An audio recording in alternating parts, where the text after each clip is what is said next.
So you mentioned CISOs at a board level. Is that something that you think that is going to increase? Absolutely. I think we're seeing a recognition in all areas that information security is so important that it needs somebody at the board level to actually own the problem on behalf of the organisation and really have control of it. We're seeing a lot more pressure from both government and industry to say information security is so important. We're in that environment, and so because of that environment we might need to make sure that it's owned properly, and I think boards recognise that now and are employing and appointing many more CISOs at that level. And in your view, do you think that a CISO should be on the board? Is that something? I think it depends on the organisation.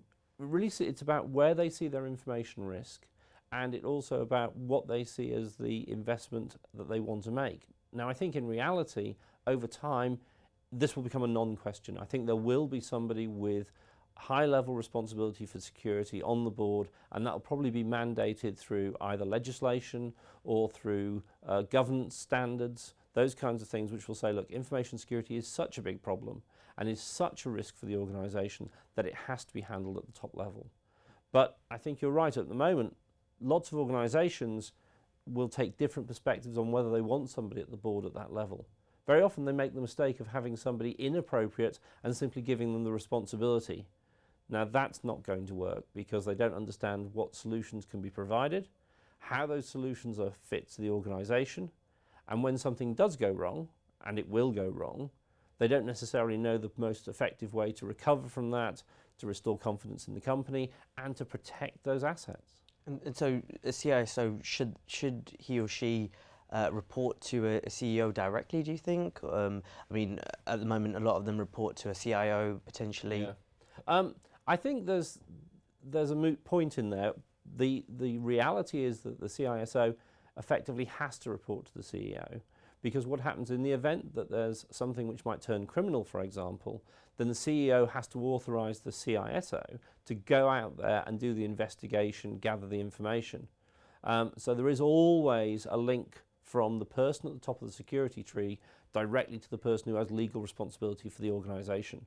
And that's implicit in the nature of gathering evidence for, say, a prosecution, or gathering information which is going to be used in other circumstances. So although I think a lot of CIOs would like to see themselves as the top of the tree, in reality, when it comes to legislation and to evidence gathering for legal purposes, that has to be authorised at the person who is at the top of the organisation.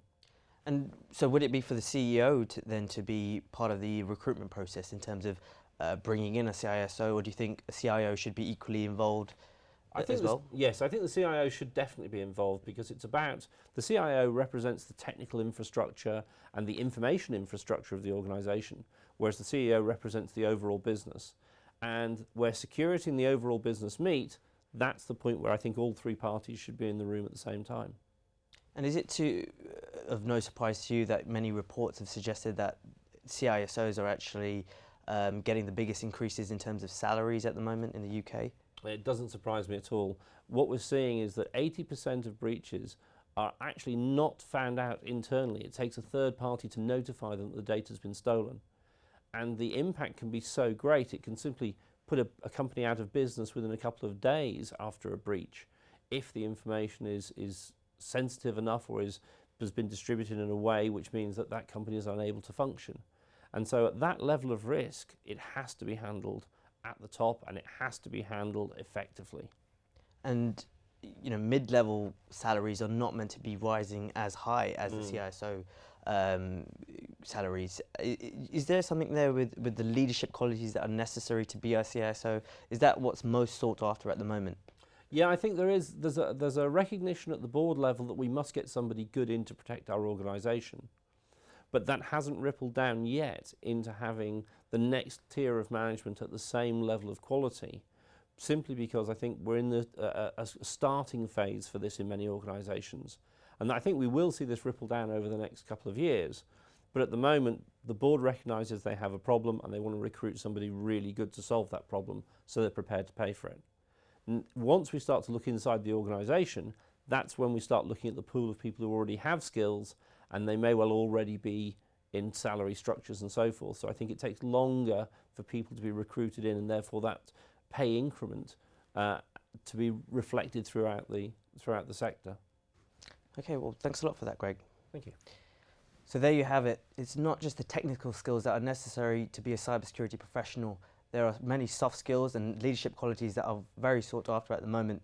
For more news, views and analysis, please go to www.computing.co.uk.